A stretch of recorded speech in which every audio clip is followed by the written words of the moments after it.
It was like dog years being in this role the last 4+ years. I worked a lot of hours, a lot of weekends, a lot of nights, a lot of initiatives, a lot of fundraising, all that if I listed out accomplishments to bore you guys on behalf of the staff, it was exhausting.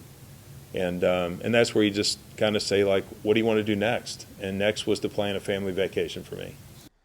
Former U of L Athletics Director Vince Tyra gave an exit interview today after resigning as part of a convoluted series of events at the school last week. And at times, Tyra did not sound like a man who just quit his job.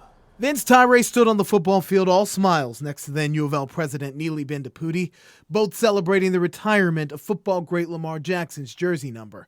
Fast forward just 1 month, hard to imagine both leaders gone from the school on the same day. Neely's resignation. I was unaware of that. Didn't learn of that till I was going to bed Wednesday night. Why does it matter? Certainly we didn't agree on everything. Some feel he wouldn't have left. I could not be prouder If he knew she was heading to Penn State. Florida State was very aggressive. They have a great product to sell. Tyra tells that the Seminoles approached him with the AD job on Sunday, December 5th. He asked to open his contract to talk with the school.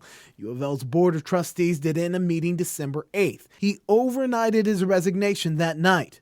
Then news broke of Bendapudi's departure. It's difficult when you love this place like I do and think about what your exit plan is going to be. You know, there's no easy exit. Tyra says it wasn't solely friction with the former president that led to his departure. The notion of going to Florida State, the notion of staying in athletics versus business. I had 2 standing offers to leave and go to the business world. They're pretty enticing. They're still out there. And I was just trying to rethink, like, where am I? Write down the pros and cons, and told Florida State it wasn't for me. As far as his interim successor, Josh Heird, he supports the appointment, says they talk often to aid in transition. And on his high-profile coaching hires, Chris Mack.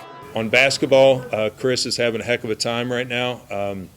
Again, sometimes all that occurred in the past moves forward with those who come next. Scott Satterfield. Satterfield is the football coach. We're going to support him in what he's getting done.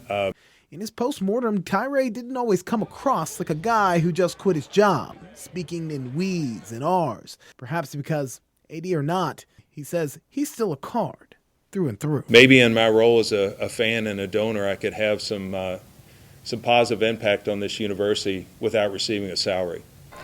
And I'll do that from the stands. Tyra spoke with reporters for nearly an hour today. Later in our sports page, Eric Crawford and Rick Bozich go in depth on several other topics that he covered, including what's next for the now former U of L athletics director.